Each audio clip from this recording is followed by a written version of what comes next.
Hello friends, मैं चंदन तिवारी अपने YouTube channel combine lecture series पे आपका स्वागत करता हूं। तो आज हमारी रीजनिंग के क्लासिफिकेशन की दूसरी क्लास है और पिछली क्लास में हमने बताया था कि क्लासिफिकेशन के अंदर कौन कौन से प्रश्न आते हैं, किस प्रकार के प्रश्न बनते हैं और इसके कितने प्रकार होते हैं। ठीक है, जैसा कि हमने देखा था कि जो क्लासिफिकेशन जो चैप्टर होता है जिसको हिंदी में वर्गीकरण कहते हैं, इसमें 3 प्रकार के प्रश्न होते हैं। पहला जो प्रश्न होता है वो हम कह सकते हैं कि शब्दों के आधार पे हो सकता है। दूसरा जो होता है वो जो वर्णों के आधार पे हमने देखा था, जो अक्षर के आधार पे था। और तीसरा टाइप हमने देखा था जो कि गणितीय अंकों पर आधारित था। ठीक, तो हमने बताया कि क्लासिफिकेशन मतलब होता क्या है। हमने कल दिखाया भी था आपको कि ये जो होता है ये वर्गीकरण क्या होता है, कैसे इसके प्रश्न को हम पहचानते हैं और अपने उत्तर को किस प्रकार का क्लासिफाई करें, इसी चैप्टर में आपको बताया जाएगा। ठीक है, तो क्लासिफिकेशन का हर एग्जाम में एक क्लासिफिकेशन का प्रश्न बार बार पूछा जाता है। बस आपका ये होना चाहिए कि आपकी माइंड पकड़ लेनी चाहिए कि किस किस किस बेस पे उसको क्लासिफाई कर रहा है, किस बेस पे उसको अलग कर रहा है, इसी को आपको पहचानना है। और शब्दों के आधार पे आज का जो पहला पार्ट है वो क्या होगा, पार्ट 1 में जो हम पढ़ेंगे वो टाइप फर्स्ट पढ़ेंगे। ठीक है, पार्ट 1 में टाइप फर्स्ट जो होगा वो होगा शब्दों के आधार पर। टाइप जो फर्स्ट है वो क्या है, शब्दों के आधार पर। शब्दों के आधार पर अब क्लासिफिकेशन हम करेंगे तो शब्दों के आधार पे, और शब्दों को आपको पहचानना पहले आना चाहिए कि शब्द जैसे अगर हम जंतु की बात करें तो जंतु में कितनी कैटेगरी होती है। अगर हम जंतु की बात करें तो जंतु में कितनी कैटेगरी होती है। जंतु में बहुत सारी कैटेगरी होती हैं। पहली कैटेगरी अगर हम बात करें तो जैसे कहा जाए कि सरीसृप, सरीसृप किसे कहते हैं, या स्तनधारी किसे कहते हैं, फिर उभयचर किसे कहते हैं, जलचर किसे कहते हैं, नभचर किसे कहते हैं, ये सारी कैटेगरी होती है। तो इन कैटेगरी को पहले हम पहचानेंगे। जैसे कहा जाए पहला होता है स्तनधारी। स्तनधारी, स्तनधारी में कौन कौन से आते हैं जंतु, उनको हम पहले देखते हैं। ठीक है, तो स्तनधारी में वे जंतु आते हैं जो दूध देते हैं, अंडे नहीं देते हैं। ठीक है, जो दूध देते हैं अंडे नहीं देते हैं, वे जंतु या वे प्राणी जो कि दूध देते हैं वो कहलाते हैं स्तनधारी। इसमें कौन कौन से आते हैं, जैसे कि आपका इसमें आ जाएगा मानव। ठीक है, मानव के बाद आपका गाय आ जाएगी, बकरी आ जाएगी, ठीक है, भैंस आ जाएगी और इत्यादि बहुत सारे जितने भी दूध देने वाले हैं सब इसी श्रेणी में आएंगे और वे कहलाते हैं स्तनधारी। अब दूसरा होता है आपका, हम कहें कि दूसरा बेस हम सरीसृप को बनाते हैं। ये शब्दों का पहचान है और इसी के आधार पर हम अलग करेंगे इनको। अब दूसरा होता है सरीसृप। सरीसृप के अलावा आपका उभयचर भी होता है, जैसे सरीसृप होता है फिर उभयचर होता है।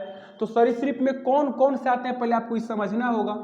सरीसृप में कौन कौन से आते हैं, तो सरीसृप में डिवाइडेशन होगा। जो कि रेंगने वाले जंतु होते हैं उन्हें हम सरीसृप कहते हैं। रेंगने वाले में कौन कौन से आते हैं, रेंगने वाले में आपका पहला होगा सांप। सांप के बाद वो देखे होंगे जो मगरमच्छ भी आपका सरीसृप में भी आता है, छिपकली आती है। ठीक है, तो सांप हो गया, फिर दूसरा हो गया मगरमच्छ, फिर छिपकली, जितने रेंगने वाले हैं सब इत्यादि।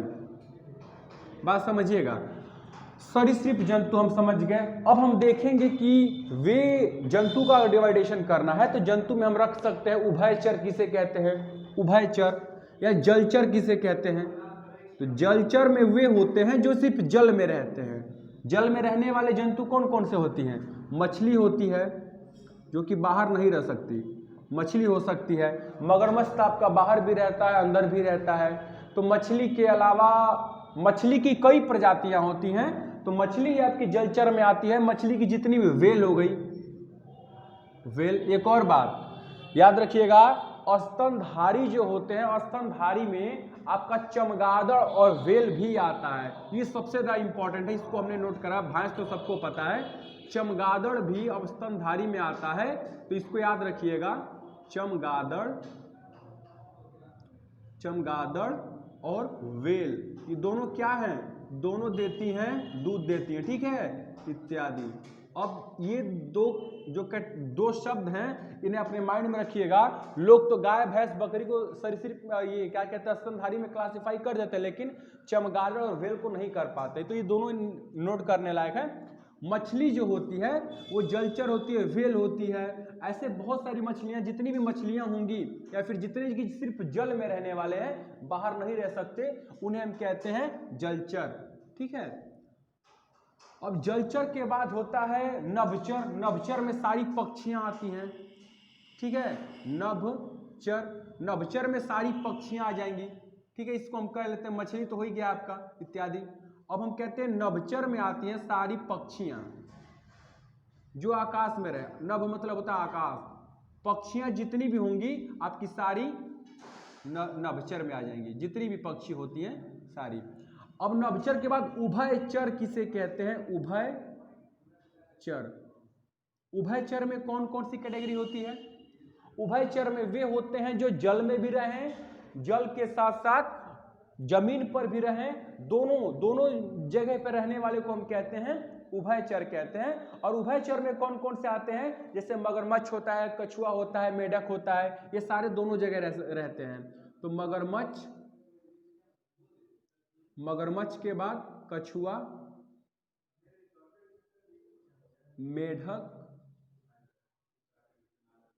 इत्यादि। घड़ियाल भी होता है, घड़ियाल जिसको दरियाई घोड़ा भी कहते हैं, पानी में भी रहते हैं। ये हो गया मगरमच्छ, कछुआ, मेढक इत्यादि। ये क्या होते हैं? ये आपके उभयचर में आते हैं, जो कि जल में भी रहते हैं और बाहर भी रह सकते हैं। तो ये थे शब्द जो जंतु पे हमने कैटेगराइज किया।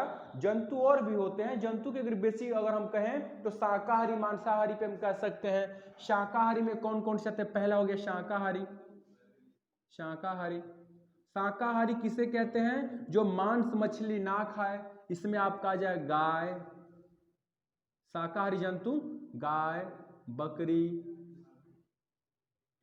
फिर आपके भैंस हो जाएगी। ठीक है, गाय, भैंस, बकरी और जितनी भी होंगी सारी इसी कैटेगरी में आती हैं। हो गया।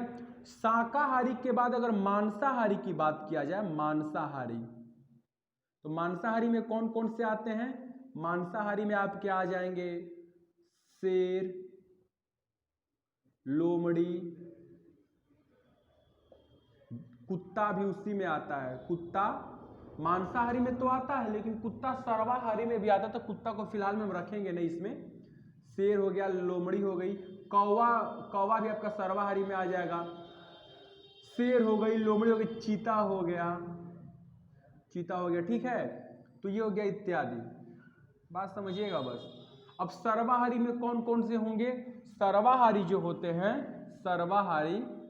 सर्वाहारी मतलब होता है जो दोनों में काम करे, यानी मांस भी खाए और शाकाहारी में रोटी चावल भी खाए। तो उसमें कौन कौन से होते हैं? कुत्ते होते हैं, बिल्लियां होती हैं। ठीक है, बिल्लियां होती हैं। इसके बाद कुत्ते, बिल्ली, इसके बाद आपका कुत्ता बिल्ली हो गया। जैसे कि अगर सिर्फ कैटेगरी हम करें सर्वाहारी का, तो कुत्ता, बिल्ली के अलावा जितने भी जंतु होंगे जो कि क्या करें, जो सर्वाहारी श्रेणी में आते हैं, उनको हम रख देंगे सर्वाहारी में। इत्यादि कर दिया जाएगा तो इसमें बहुत सारे शब्द आएंगे, सारे इंक्लूड हो जाएंगे। तो ये थोड़ी कुछ थी जंतुओं के बेसिस पे हमने किया। जंतु में अगर अब एक और जंतु का ये हम क्लीन करते हैं, थोड़ा सा इसकी आवश्यकता पड़ेगी और जंतु की कैटेगरी बनाने के लिए। तो जंतु में आपके होते हैं जो कि घर में रखने वाले होते हैं और कुछ जंगली होते हैं। ठीक है, तो जिन्हें हम पालते हैं पालतू जानवर, और जिन्हें हम नहीं पालते वो जंगली जानवर की श्रेणी में आते हैं। ठीक है, तो इसमें कौन कौन से होंगे समझिएगा। जिन्हें हम घर में रखते हैं पालतू जानवर, जैसे भी हम यहाँ पे करें पालतू जानवर में कौन कौन से होंगे? पालतू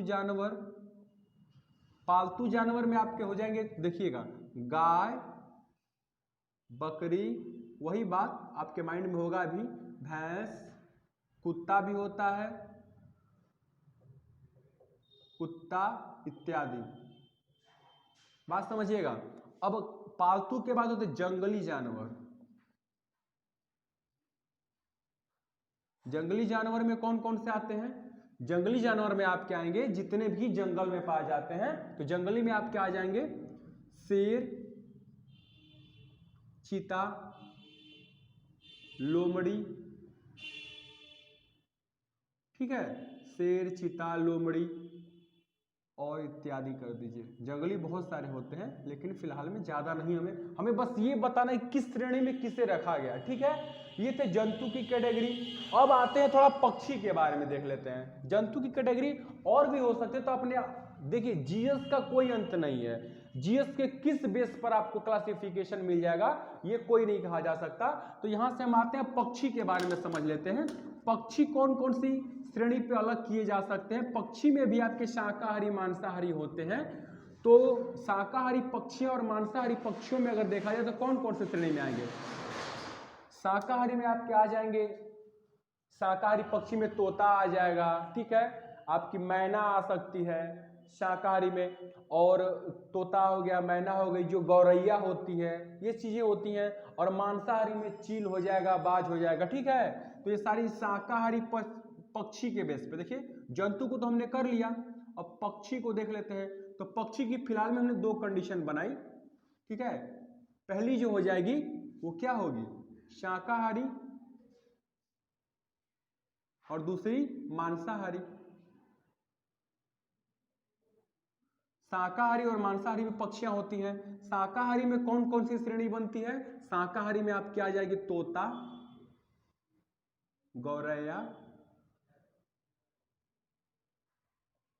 गौरैया, मैना इत्यादि, ठीक है। अब मांसाहारी में आपका हो जाएगा चील, बाज, ठीक है, इसको भी इत्यादि कर लीजिए। शाकाहारी मांसाहारी पक्षियों में हमने देख लिया।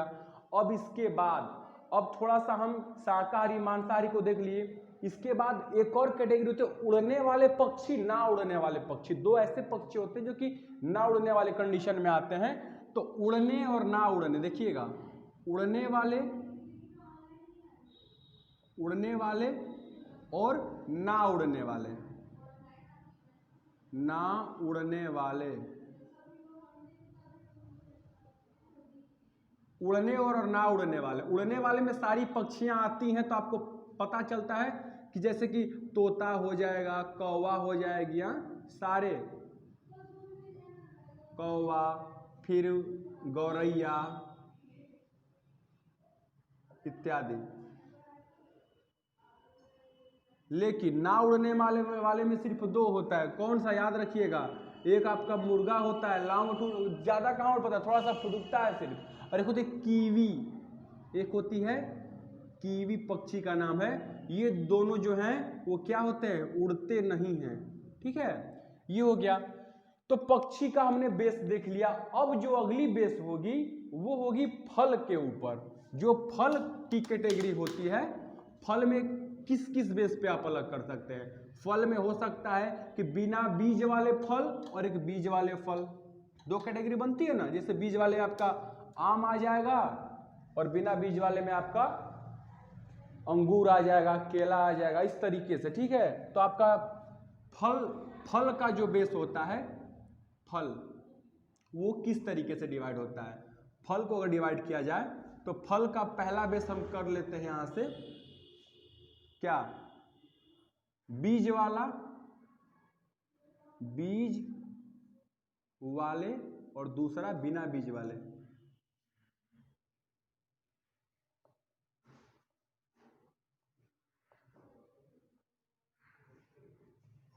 बीज वाले, बिना बीज वाले कौन कौन से होते हैं? बीज वाले में आपका आम आ जाएगा, ठीक है, आम के बाद जिसमें बीज निकलता हो आपका।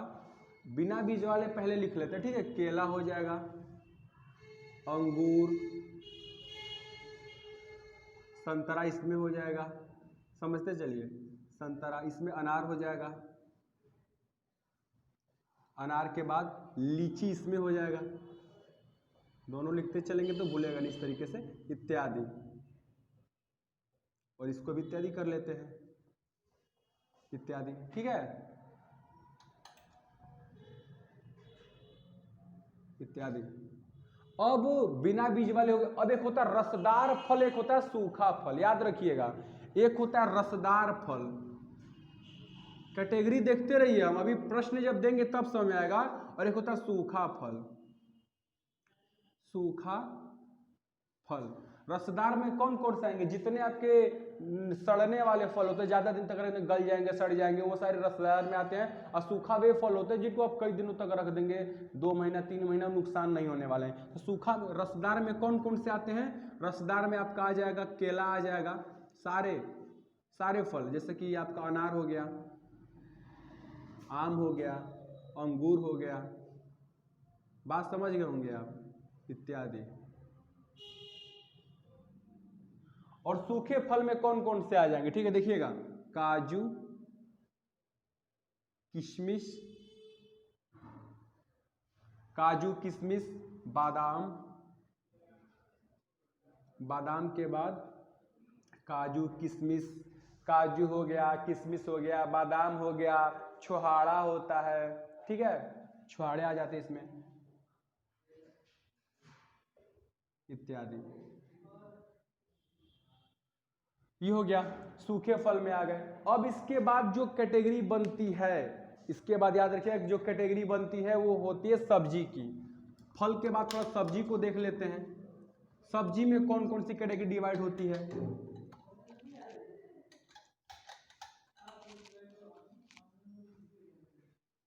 सब्जी में होती हैं, सब्जी की जो कैटेगरी डिवाइड होती है सब्जी के आधार पर,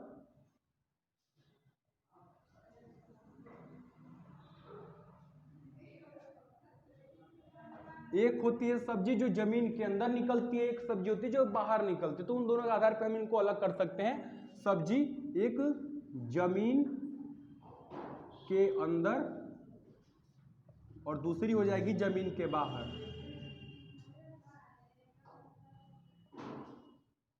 समझिएगा इसको, जमीन के अंदर, जमीन के बाहर। जमीन के अंदर वाले कौन कौन से हो जाएंगे? आलू, मूली, अदरक, ठीक है, गाजर। गाजर आपका फल में भी आता है, सब्जी में भी आता है, याद रखिएगा। ठीक है, वैसे हम गाजर को ना ही रखें तो सही है। गाजर के बाद आपका हो जाएगा गाजर, इत्यादि कर देते हैं क्योंकि वीडियो काफी लंबी चली जाएगी। ठीक है, जमीन के बाहर वाले जितने फल आते हैं आपके, मिर्च,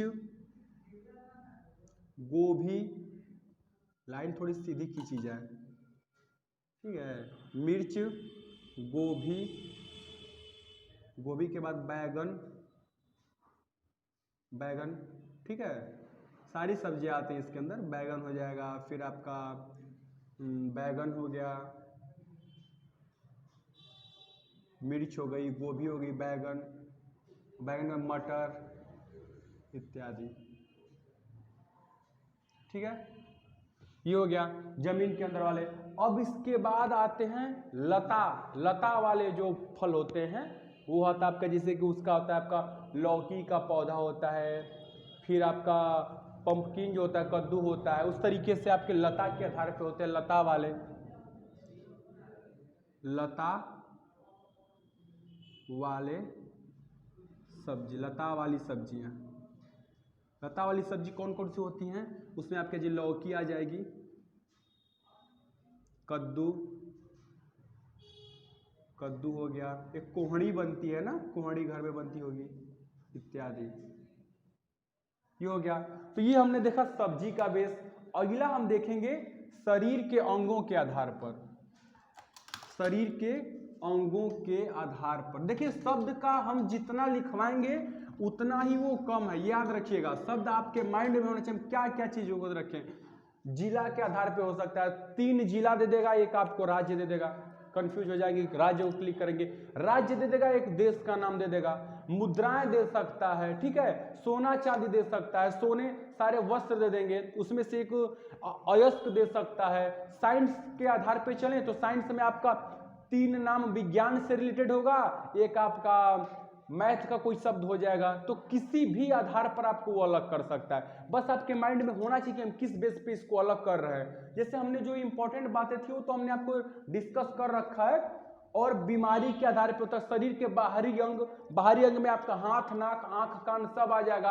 अंदर में आपका आ जाएगा किडनी आ जाएगा, जितने अंदर का है फेफड़ा आ जाएगा। तो सारी चीजें जो अंदर की होती हैं और शरीर के बाहर की होती है, उस आधार पे भी आप अलग करते हैं। 3 अंदर का अंग दे दे, एक शरीर के बाहर का अंग दे दे, उसको आप क्लासिफाई करेंगे। जनवरी, फरवरी, मार्च, अप्रैल जो मई का महीना होता है, फिर महीने का जो दिन होती है वो 31, 30 और 31, 30 ऐसे करके चलता रहता है। तो आपको क्या करेगा, 3 31 वाला नाम दे देगा। जैसे आपका जनवरी होता है, जनवरी के बाद मार्च दे दे, मार्च के बाद मई दे दे, तो इस तरीके से देगा। और चौथा एक दे देगा अप्रैल। अब पकड़ते रहिए कि किसको हम अलग करें, तो वही तरीका हो जाएगा। ये 31 वाले हो जाएंगे और ये हो जाएगा आपका 30 वाला। अगर नहीं समझ तो ये देखिएगा, हैंड जो होता है, ये जो ऊपर वाला होता है उसको 31 का होता है, नीचे वाला 30 का होता है। एक ऑप्शन में अपवाद जो होता है वो होता है आपका क्या, फरवरी। देखिए जनवरी, फरवरी, जनवरी 31, फरवरी 28 या 29, फिर मार्च 31, अप्रैल 30, फिर मई 31, जून 30। तो इस तरीके से आप अप्रैल को 30 वाले को क्लासिफाई कर लेंगे। ये 31 हो जाएगा, ये 31, ये 31, इस तरीके से हो सकता है। फिर आपका राज्य तो मैंने बताया, राज्य याद रखिएगा अपने माइंड में कि राज्य कितनी है। कई 3 राज्य देगा, एक राजधानी दे देगा। केंद्र शासित प्रदेश के आधार पर हो सकता है, ऐसे प्रदेश जो केंद्र शासित हो उसमें से एक दे देगा, बाकी नॉर्मल राज्य आपको दे दें।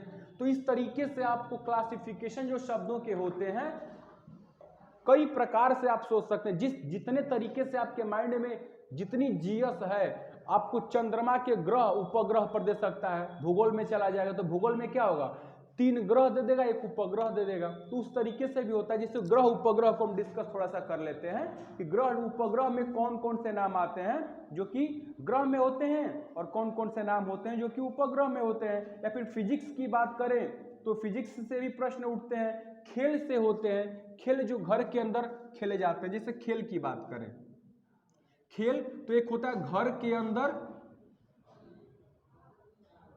और एक होता है घर के बाहर। समझिएगा किस तरीके से पूछ सकता है। बाहर तो घर के अंदर वाले 3 नाम क्या, कैरम हो सकता है, लूडो हो सकता है, ठीक है। लूडो के बाद आपका कैरम हो गया, लूडो हो गया। और घर के अंदर भी तो बहुत सारे खेल खेले जाते हैं। बाहर वाले को देखें तो क्रिकेट हो गया। ये एक होता है ना जो बड़ा लेवल पे ग्लोब खेलते हो, क्या कहते हैं जिसको, टेनिस कहते हैं क्या, जो बाहर वाला होता है। केंद्र शासित तो ठीक है, बीमारी भी ठीक है। खेल एक होता है जो घर के अंदर एक और खेल खेला जाता है घर के अंदर, वो होता है टेबल टेनिस होती है, जो घर में बड़ा लगा होता है, टेबल टेनिस घर के अंदर वाले। ये क्रिकेट हो गया, फुटबॉल,